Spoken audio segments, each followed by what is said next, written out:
E aí, pessoal, mais uma vez aqui a turma de eletromecânica, a eletrotécnica, eletrotécnica, turma 2019.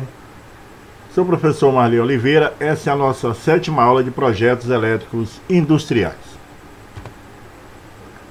Nós vemos falando ao longo do curso em dispositivos, em componentes de proteção para projetos elétricos industriais. E agora nós estamos na fase de complementação desse projeto elétrico industrial. Nós já vimos disjuntores, nós já vimos sistema de para-raio, chave Franklin, elo fusível, já vimos capacitores, transformadores de corrente, de tensão. Então, continuando, nós já falamos de contatores, de relés de temperatura, motores. Então, diversos componentes que compõem um projeto elétrico industrial, uma planta industrial. Não diferente, dessa vez nós estamos falando de chave seccionadora primária, que é um equipamento destinado a interromper de modo visível a continuidade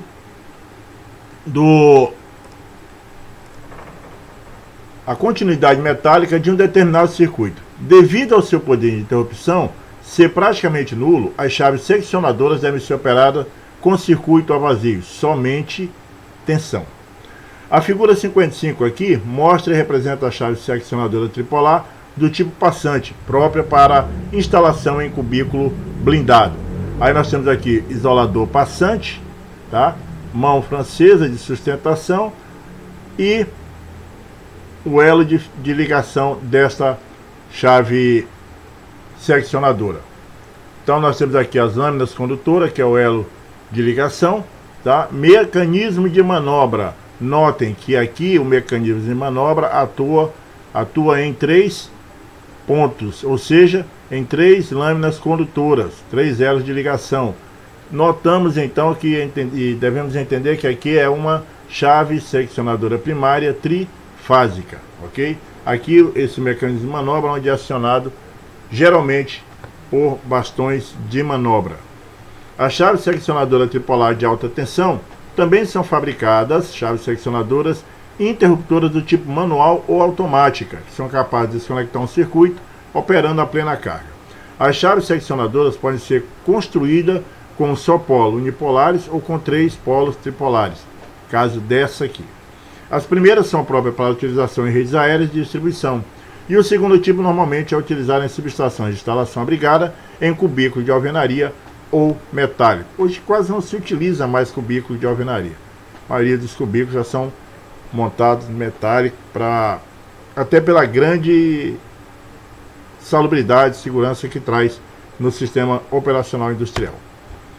As especificações sumárias é necessário que sejam definidos os seguintes elementos para se poder especificar uma chave seccionadora tripolar: a tensão nominal em kV, a corrente nominal em ampere, tensão suportável a seco em kV, uso interno ou externo, tensão suportável sob chuva em kV, tensão suportável de impulso TSI em kV, corrente de curta duração para efeito térmico, valor eficaz em kA, corrente de curta duração para efeito dinâmico, valor de pico em kA, tipo de acionamento manual através de alavanca de manobra ou motorizada. Em geral, as chaves seccionadoras para a classe de tensão de 15 kV têm corrente nominal de 400 A, também são providas de contato auxiliares, cujo número deve ser especificado em função do tipo de serviço que irá desempenhar. Agora vamos falar de relé primário e de ação direta. Os relés primários de ação direta são normalmente utilizados em subestação de consumidor de pequeno e médio porte, até 3.000 kVA, ou 3.000 kVA. Nesses relés, a corrente de carga age diretamente sobre a sua bobina de acionamento, cujo deslocamento de êmbolo, imerso no campo magnético formado por essa corrente, faz movimentar o mecanismo de acionamento do disjuntor, conforme se mostra esquematicamente na figura 56. Então nós temos aqui o relé de ação direta, arte de acionamento para cada relé e articulações, ok? Mola de restrição, disjuntor tripolar, ok? Aqui é o disjuntor tripolar, aqui é a mola de restrição interna dele, dispositivo de trava, ok? E aqui o transformador. Então notem que na saída do relé é colocado um disjuntor, a entrada do relé é colocado um disjuntor e na saída do transformador é colocado esse disjuntor, ou seja, esse disjuntor é o intermediário entre o transformador e o relé que vai para a rede. Esquema para utilização de relé de ação direta, aqui na figura 56.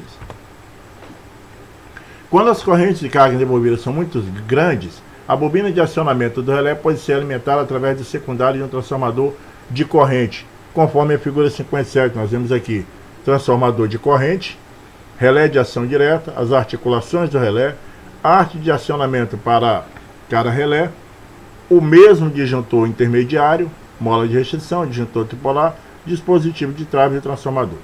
Tá? Agora, aqui é o esquema para a utilização dos relés primários de ação direta usando transformadores de corrente. Ok?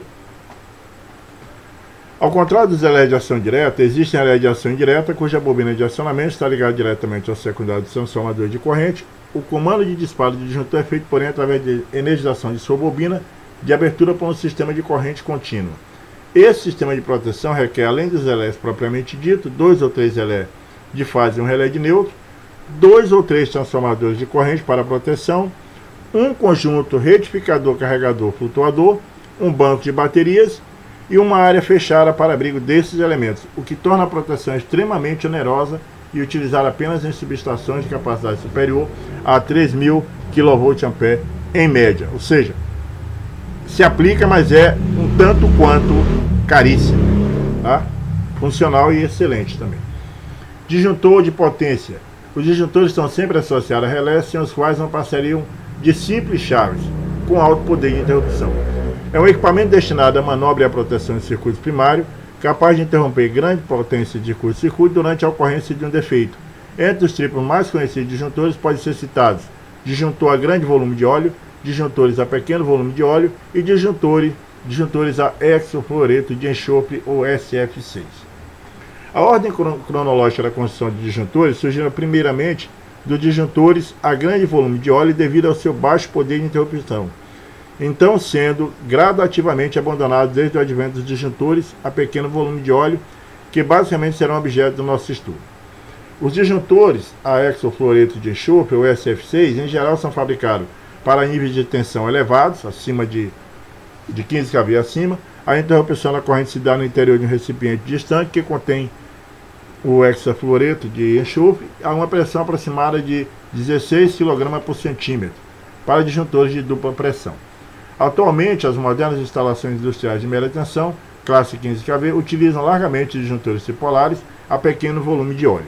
São constituídos dos seguintes elementos: carrinho de apoio, não necessário ao seu funcionamento, apenas para transporte e movimentação do mesmo, polos que abrigam os elementos de contato, a câmara de interrupção metálica. E aqui mostra um disjuntor a pequeno volume de óleo fixado no carrinho de apoio, tá?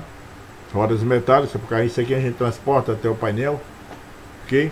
Aqui o polo do disjuntor, esse que faz o fechamento com o barramento interno do painel, sistema de manobra do polo, ok? Na hora de extrair, alavanca de acionamento, ok? Para dar carga a esse disjuntor, ponto de fixação do disjuntor e caixa do mecanismo de acionamento. Esse carrinho é o que insere essa gaveta dentro do painel, ok? Ele é montado sobre esse carrinho que desliza sobre trilho para dentro do painel. Disjuntor pequeno volume de óleo. Só lembrando que hoje já existem disjuntores que são auto-extraíveis. Ele tem um dispositivo, motores, que quando acionados desligam esse disjuntor para dar uma maior segurança. Já houve muito acidente dentro de subestação quando a operação de inserção ou extração de disjuntores de grande porte. O princípio de disjuntor a pequeno volume de óleo. O princípio de interrupção dos disjuntores, em geral, está na absorção da energia que se forma durante a abertura dos seus contatos. Uma parte do óleo em torno do arco se transforma em gás, notadamente o hidrogênio, o acetileno ou o metano, provocando uma elevada pressão na câmara hermeticamente fechada, proporcional ao valor da corrente interrompida. Essa pressão gera um grande fluxo de óleo que é dirigido sobre o arco, extinguindo, envolvendo a rigidez dielétrica ao meio isolante. O fluxo de óleo atua sobre o arco em jato transversal para a corrente muito elevada de interrupção, ou jato axial para pequenas correntes capacitivas e indutivas. Os gases assim formados durante uma operação de interrupção de corrente novamente se condensam, deixando muitas vezes pequenos resíduos.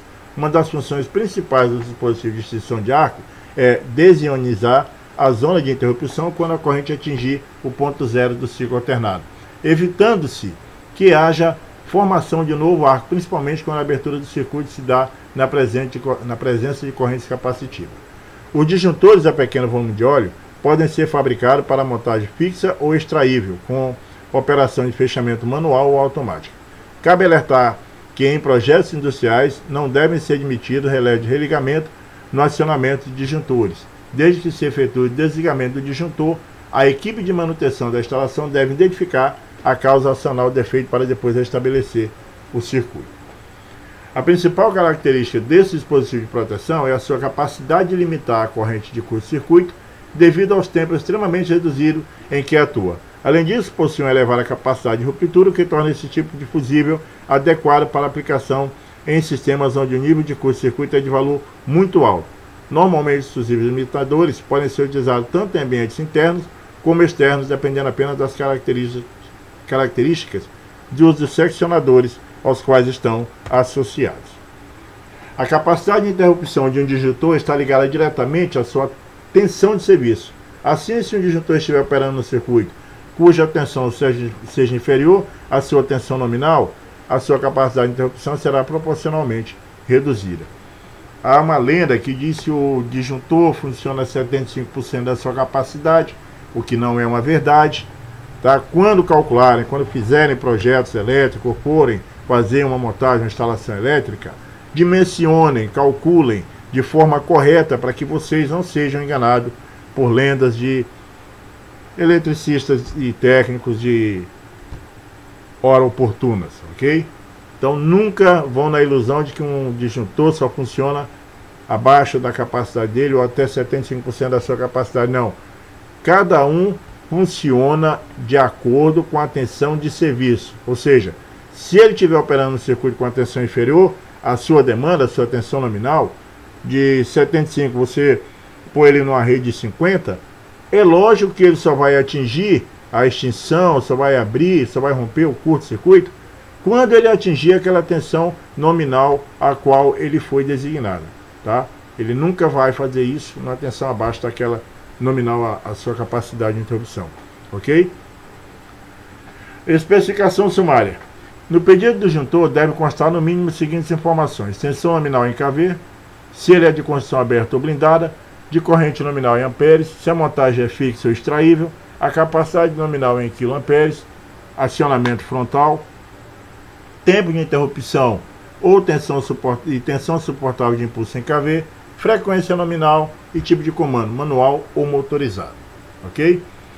Fusíveis limitadores de corrente é outro item de proteção, e os fusíveis limitadores primários são dispositivos extremamente eficazes na proteção de circuitos de média tensão devido às suas excelentes características de tempo e corrente. São utilizados na proteção de transformadores de forças, acoplados em geral a um seccionador interruptor, ou ainda na substituição do disjuntor geral de uma subestação de consumidor de pequeno porte, quando associado a um seccionador interruptor automático. A principal característica desse dispositivo de proteção é a sua capacidade de limitar a corrente de curto-circuito devido aos tempos extremamente reduzidos em que atua. Além disso, possui uma elevada capacidade de ruptura, o que torna esse tipo de fusível adequado para aplicação em sistema onde o nível de curto-circuito é de valor muito alto. Normalmente, os fusíveis limitadores podem ser utilizados tanto em ambiente interno como externo, dependendo apenas das características de uso dos seccionadores aos quais estão associados. Os fusíveis limitadores primários são construídos de um corpo de porcelana vitrificada ou simplesmente esmaltada de grande resistência mecânica, dentro do qual estão elementos ativos desse dispositivo. Os fusíveis limitadores primários são instalados em bases próprias individuais, conforme se mostra na figura 59, que vocês vão ver aí na apostila de vocês, ou em base incorporada aos seccionadores sobre os quais vão atuar. Então aqui nós temos a figura 59, uma base para fixação de fusível, ok? Aqui o isolador, suporte do fusível e essa base constituiria dele. Base para fusível limitador de corrente.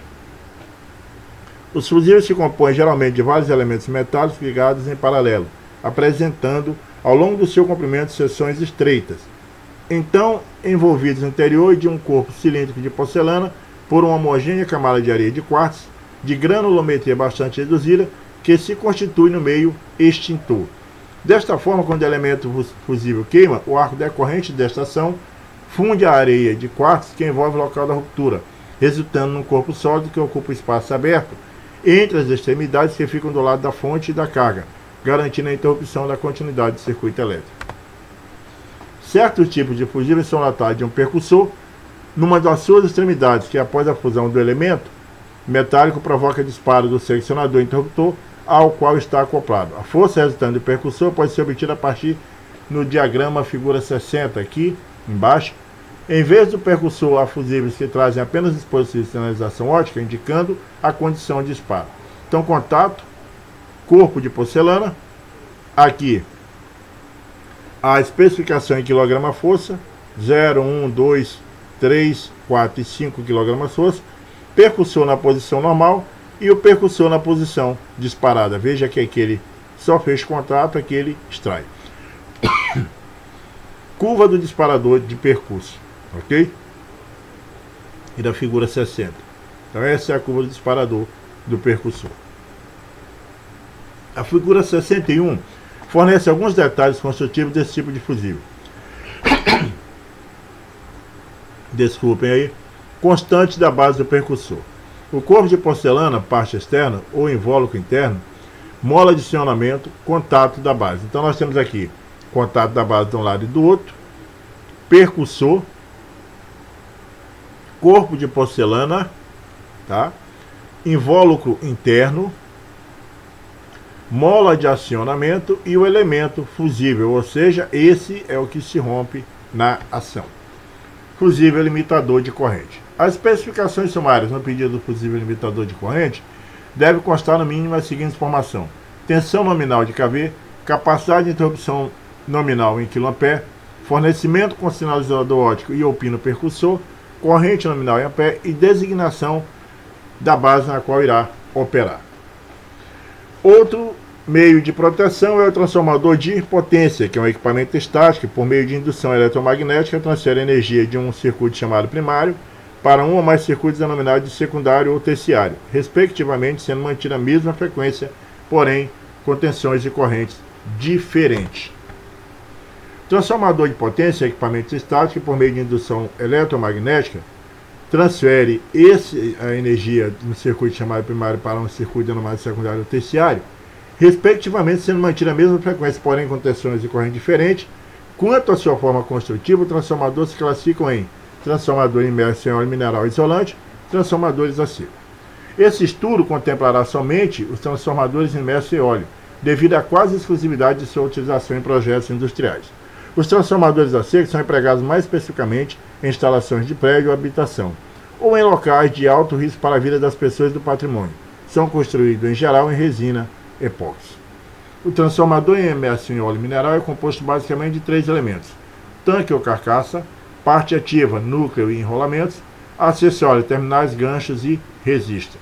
O seu funcionamento está fundamentado nos fenômenos de mútua indução magnética entre dois circuitos, primário e secundário, eletricamente isolados, porém magneticamente ligados.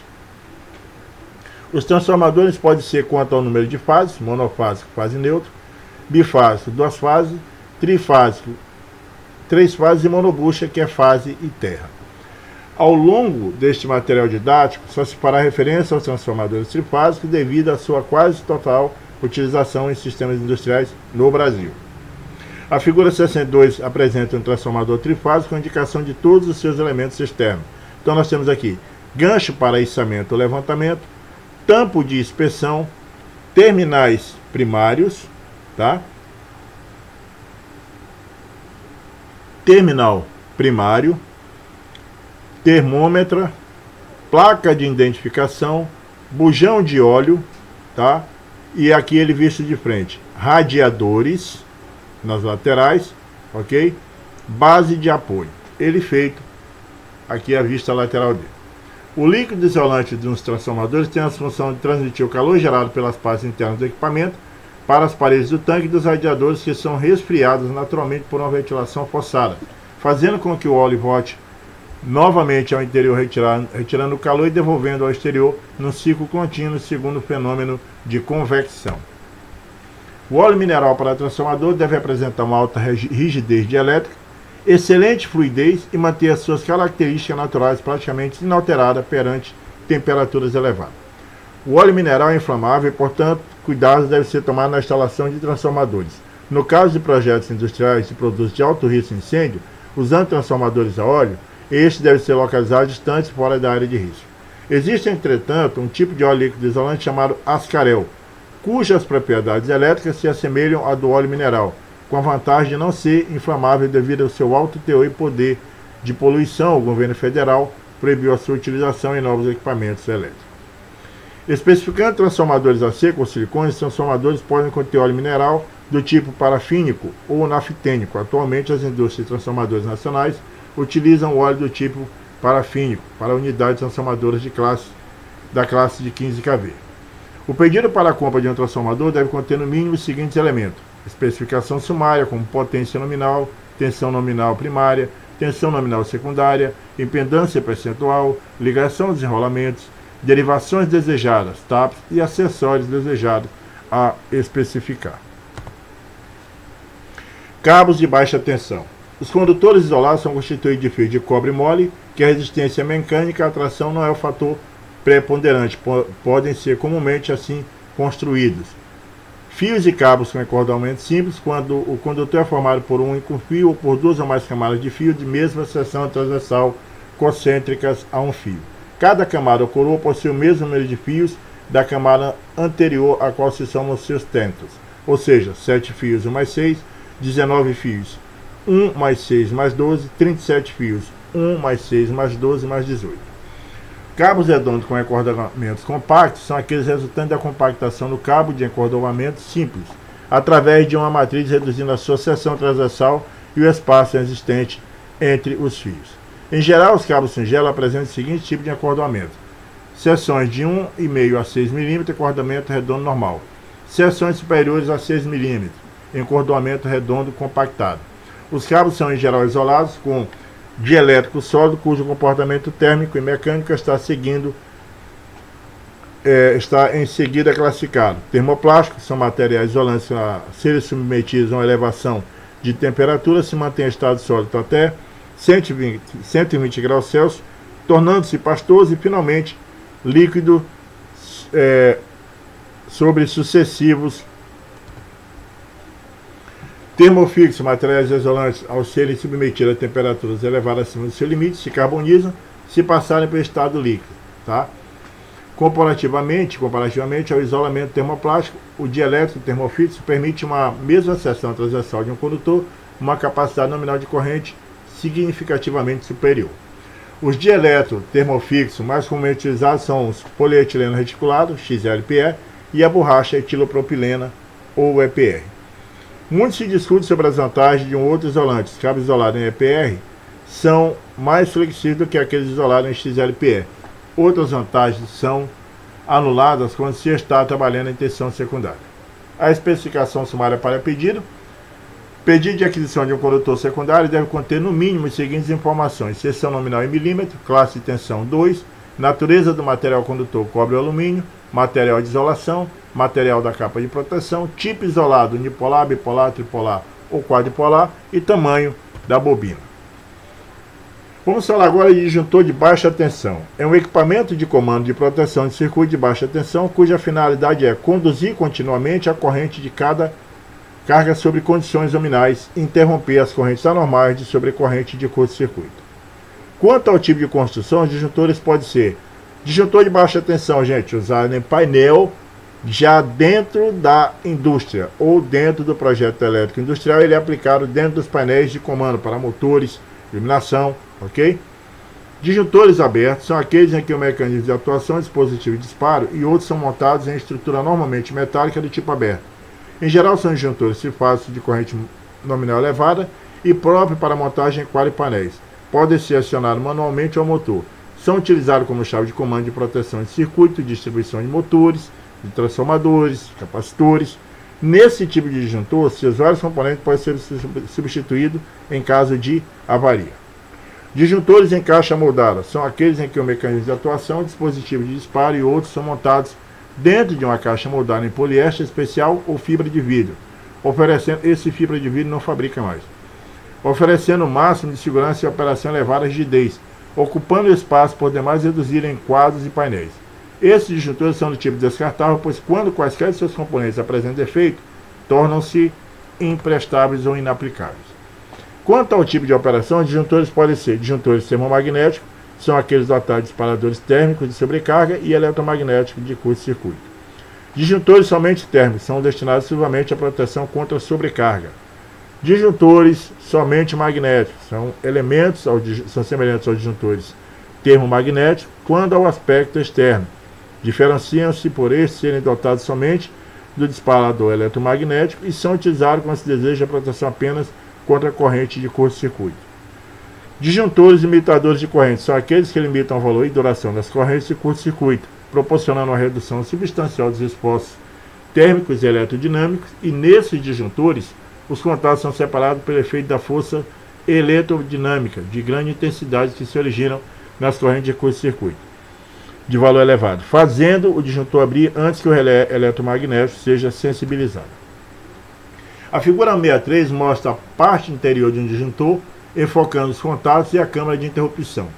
O disjuntor limitador de corrente de baixa tensão tem terminal da fonte, ou seja, onde é ligado o cabo de entrada, câmara de extinção do arco, alavanca de acionamento, contatos elétricos, aqui onde se fecha o circuito, e terminais de carga, que é a saída para os componentes elétricos a serem energizados. Os disjuntores monopolares, quando substituírem uma corrente de defeito, submetindo a corrente de defeito ou sobrecarga em qualquer uma das fases, isoladamente abrem simultaneamente todos os polos, evitando uma operação unipolar, como ocorre nos elementos fusíveis. A proteção de circuito através de disjuntores leva uma grande vantagem relativamente à proteção através de fusíveis. As características de tempo vezes correntes dos disjuntores podem ser ajustáveis ao contrário dos fusíveis, que ainda pode ter as suas características tempo, corrente alterada quando submetida à intensidade de corrente próxima ao valor de fusão. Entretanto, os disjuntores apresentam uma capacidade de interrupção em geral inferior ao fusível, principalmente as unidades de corrente nominal abaixo de 1.500 A. Quando instalados em pontos do circuito cuja corrente nominal supera a sua capacidade de interrupção, os disjuntores devem ser pré-ligados a fusíveis limitadores de corrente para protegê-los. Os disjuntores são dotados de câmara de extinção de arco e, em geral, constituem uma série de placas metálicas em forma de venezianas montadas em paralelo entre dois suportes de material isolante, as ranhuras. As referidas placas sobrepõem-se ao contato extraído, o arco que se forma a partir do deslocamento de contato móvel para em seu interior, confinando e dividindo num tempo aproximado de meio ciclo. A figura 64 mostra a parte frontal de um disjuntor de baixa tensão, indicando os dispositivos de ajuste de disparadores térmicos e eletromagnéticos. Aqui nós temos os terminais de ligação na fonte, está aqui a vista frontal do disjuntor de baixa tensão, parafuso de ajuste do relé eletromagnético, parafuso de ajuste do relé térmico, terminais de carga e alavanca de acionamento. A especificação sumária para a aquisição de um disjuntor para utilização em determinado ponto do sistema requer que sejam discriminados os seguintes elementos no mínimo: frequência nominal, tensão nominal, corrente nominal de operação, faixa de ajuste dos disparadores, capacidade de interrupção, tipo, termomagnético, limitador de corrente, magnético, térmico, acionamento manual ou motorizado. Então, essa é a nossa 7ª aula, tá? Agradeço a todos, muito obrigado por sua atenção e sucesso é o que desejo a todos vocês, ok? Até a próxima aula.